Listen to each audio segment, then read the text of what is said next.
अस्सलाम वालेकुम दोस्तों, मेरा नाम जहांगीर अली खान है और मैं आप सबको मेरे चैनल हकीकत में खुश आमदीद कहता हूँ। आज की वीडियो में हम एक निहायत ही दिलचस्प और मालूमाती मौजू पर बात करने जा रहे हैं जो आपकी सोच के नए दरवाजे खोलेगा। वीडियो को आखिर तक देखना ना भूलें। अगर आपको हमारी वीडियो पसंद आए तो उसे लाइक और चैनल को सब्सक्राइब जरूर करें। बेल आइकन को दबाना ना भूलें ताकि हमारी नई वीडियोस अब तक पहुंच सकें। अपनी कीमती राय कमेंट सेक्शन में जरूर दें क्योंकि आपकी सपोर्ट हमारे लिए बहुत अहम है। बाइबल में हज़रत इदरीस अलैहिस्सलाम को इनोक कहकर पुकारा गया है।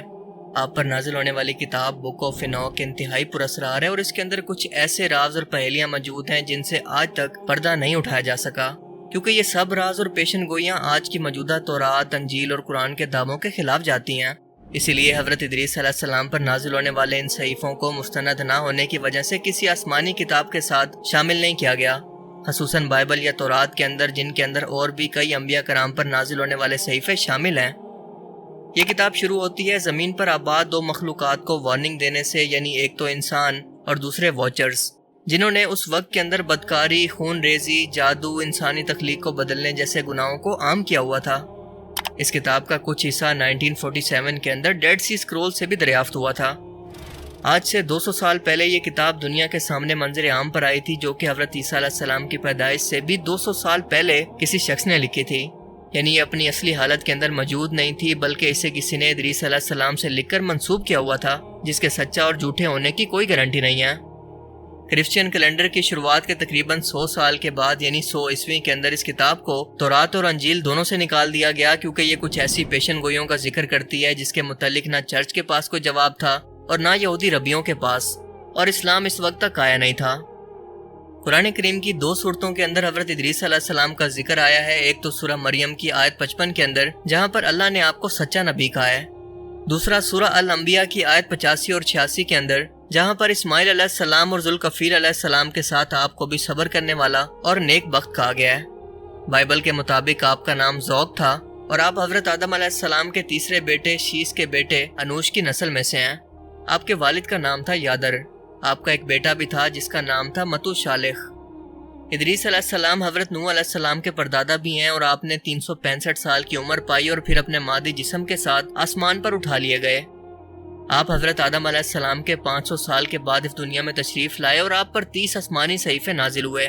इन सहीफों से मिलती जुलती मालूमात 3000 से 3500 BC, यानी हज़रत ईसा अलैहिस्सलाम की पैदाइश से भी 3500 साल पहले कुछ मिट्टी की तख्तियों पर या फिर टैबलेट्स पर लिखी हुई मिली, जिनको कहते हैं सुमेरियन टैबलेट्स, जो ज्यादातर आज के मौजूदा इराक समेत इसके आसपास के मुल्कों से भी दरियाफ्त हो चुकी हैं, क्योंकि सुमेरियन तहजीब या इराकी तहजीब दुनिया की कदीम तरीन सिविलाइजेशन में से एक है और ये इंतहाई तरक्की याफ्ता मानी जाती थी और इसी कौम ने पहली बार चीजों को लिखने का तस्वुर दिया। इन सुमेरियन टैबलेट्स के अंदर एक इंतहाई जायंट किस्म की इंसानी मखलूक का जिक्र है जिसको अनुनाकी कहा गया है, जबकि बुक ऑफ इनोक के अंदर इस मखलूक का जिक्र नेफिलियम्स के नाम से मौजूद है। बाइबल में जेनेसिस 21 to 24 हज़रत इदरीस अलैहिस्सलाम के बारे में बताती है कि वो खुदा की तलाश के अंदर आसमानों पर निकले और अल्लाह ने इन्हें वहां पर रोक लिया। बिल्कुल यही बात कुरान करीम के अंदर भी मौजूद है, जिसके मुताबिक हज़रत इदरीस अलैहिस्सलाम की रूह को अल्लाह ने चौथे आसमान पर कब्ज कर लिया था। यानी कुरान के मुताबिक हमने उनको ऊंची जगह पर उठा लिया और सफर मेराज पर आप सल्लल्लाहु अलैहि वसल्लम ने इनसे चौथे आसमान पर मुलाकात भी की थी। इब्ने कसीर कससुल अंबिया के अंदर ये बयान है कि हज़रत इदरीस अलैहिस्सलाम ने एक बार ये ख्वाहिश की कि वो मौत के फरिश्ते से जाने कि उनकी कितनी जिंदगी बाकी है। जब वही का फरिश्ता आपके पास आया और आपने इससे अपनी ख्वाहिश का इजहार किया तो ये फरिश्ता आपको लेकर चौथे आसमान पर मलकुल मौत के पास पहुंचा। मलकुल मौत ने यह सवाल किया कि इदरीस अलैहिस्सलाम इस वक्त कहाँ पर मौजूद हैं। जवाब मिला कि मेरी पुश्त पर बैठे हैं। मलकुल मौत हैरान हुआ कि मैं परेशान था कि अल्लाह ने मुझे हुक्म दिया कि इदरीस अलैहिस्सलाम की रूह को चौथे आसमान पर कब्ज करूं, और मैं सोच रहा था कि ऐसा भला कैसे मुमकिन होगा, क्योंकि वो तो इस वक्त जमीन पर मौजूद हैं। लिहाजा इसी जगह पर हज़रत इदरीस अलैहिस्सलाम की रूह को कब्ज कर लिया गया। अब यहाँ पर इंसानी मादी जिस्म के साथ हज़रत इदरीस अलैहिस्सलाम को फरिश्ते का चौथे आसमान पर पहुंचाना साइंसी तौर पर तो बज़ाहिर नामुमकिन सी बात है, पर यह सफर हमें बताता है कि आसमानी दरवाजों के अंदर यकीनन कोई ना कोई ऐसा राज छुपा हुआ है जहां से किसी खुफिया पोर्टल से गुजरकर फरिश्ते जमीन और आसमान के दरमियान सफर करते हैं, और इसी रास्ते से हज़रत इदरीस अलैहिस्सलाम को गुजारा गया था। अब ये पोर्टल, शॉर्टकट रास्ता, आसमानी दरवाजा कहां पर और कैसे मौजूद है, इसका राज भी यकीनन इन आसमानी सहीफों के अंदर हिंट की सूरत में कहीं ना कहीं पर मौजूद होना चाहिए। इसी लिए कॉन्स्पिरेसी थ्योरी बहुत मशहूर है, जिसके मुताबिक अमेरिका ने जब इराक पर हमला किया था तो इसके पीछे वजह सिर्फ ऑयल और मुस्लिम दुनिया का इत्तेहाद नहीं था, बल्कि ये सुमेरियन टैबलेट्स भी थी जिन्हें वहां से चुरा कर बरतानिया और अमेरिका मुंतकिल किया गया, जिनमें से ज्यादातर को अभी तक दुनिया के सामने लाया ही नहीं गया। जबकि जो दुनिया के सामने मौजूद है इनमें से सिर्फ एक इराकी म्यूजियम के अंदर मौजूद है, जबकि बाकी अमेरिका और बरतानिया जैसे मुल्कों के अंदर, क्योंकि ये लोग मानते हैं कि इन्हीं टैबलेट्स को डिकोड करके इन्हीं आसमानी रास्तों के राज को समझा जा सकता है जिन्हें हजरत इदरीस अलैहिस्सलाम ने इस फरिश्ते के साथ तय किया था। अब यहाँ पर एक बात जानना इंतहाई अहम है कि चौथे आसमान पर पहुंचते वक्त हजरत इदरीस अलैहिस्सलाम की रूह को कब्ज कर लिया गया था, यानी अगर ये रास्ता तलाश कर भी लिया गया तो इंसानी मादी जिस्म इसकी सख्तियों को बर्दाश्त नहीं कर सकता। बुक ऑफ इनोक के अंदर लिखा है कि अल्लाह ने इदरीस अलैहिस्सलाम की आंखों से आसमान का पर्दा उठा दिया था ताकि वो हमारी निशानियों को देख सके। यहाँ ये बात बिल्कुल वाज़ेह है कि अल्लाह ने ये प्रोटोकॉल खुद हजरत इदरीस अलैहिस्सलाम को दिया था, ये आम इंसान की पहुंच के लिए बिल्कुल भी नहीं है।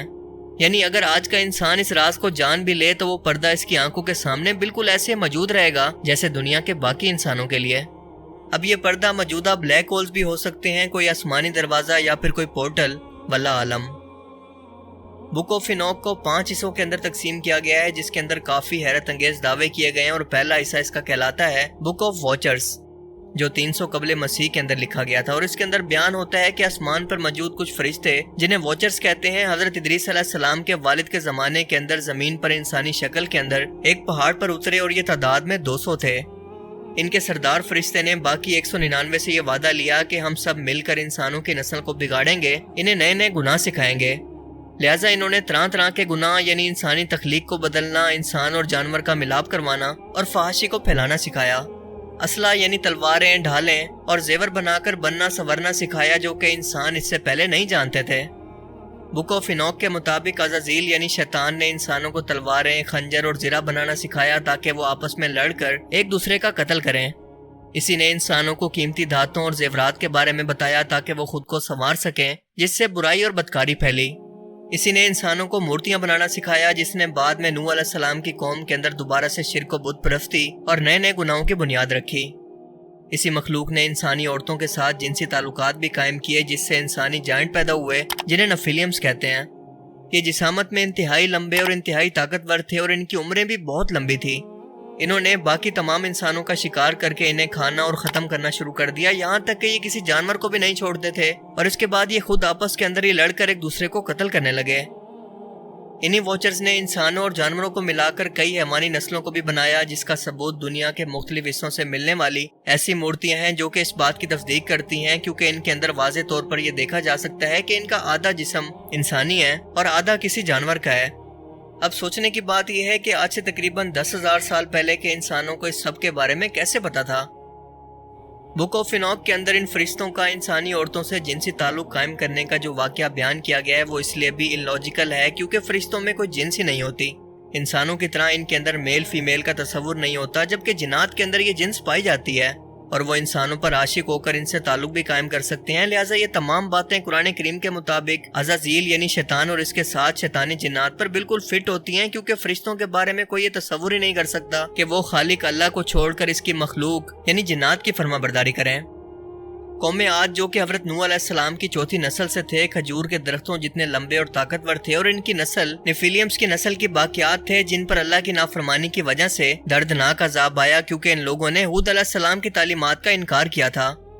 इंसानी अकल भी इस बात को तस्लीम नहीं करती कि खजूर के दरख्त जितने लंबे यानी कम से कम 20 फीट या 2 मंजिला इमारत जितने लंबे इंसान बिना किसी बहुत बड़े जेनेटिक बदलाव के पैदा हो सके, ये तो आज के टाइम के अंदर भी मुमकिन नहीं।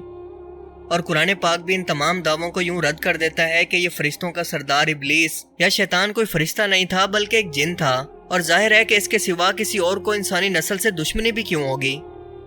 फरिश्ते कभी भी अल्लाह के हुक्म से इनकार नहीं कर सकते, ये इनकी फितरत इनके सॉफ्टवेयर के अंदर शामिल ही नहीं है। लिहाजा ये बात सेंस बनाती है कि जब शैतान को जमीन पर इसके साथियों के साथ फेंका गया तो वो साथी भी शैतानी जिन्नात ही थे, ना कि कोई फरिश्ते। अब यहाँ तक तो ये किस्सा फैब्रिकेटेड या मिलावट शुदा है, पर इससे आगे की कहानी काफी लॉजिकल और सेंस बनाती है, क्योंकि जिन्नात और इंसानों का मिलाप मुमकिन है और ये भी मुमकिन है कि इस मिलाप से कोई ऐसी औलाद पैदा हो जो कि जिन्नात की तरह बहुत लंबी, ताकतवर और लंबी उम्र की हो, जैसा कि बुक ऑफ इनोक के अंदर इन्हें नेफिलियम्स कहकर पुकारा गया है। اور قوم عاد بھی انہی کی نسل کی باقیات ہوں جنہیں آخرکار دنیا سے ختم کر کے انسانی نسل کو اصلی صورت کے اندر دوبارہ سے واپس لایا گیا، جبکہ اس بدلاؤ کے نتیجے میں جو جانور نما انسان بچ گئے تھے انہیں زمین سے حضرت نوح علیہ السلام کے دور میں مکمل طور پر سیلاب سے ختم کیا گیا۔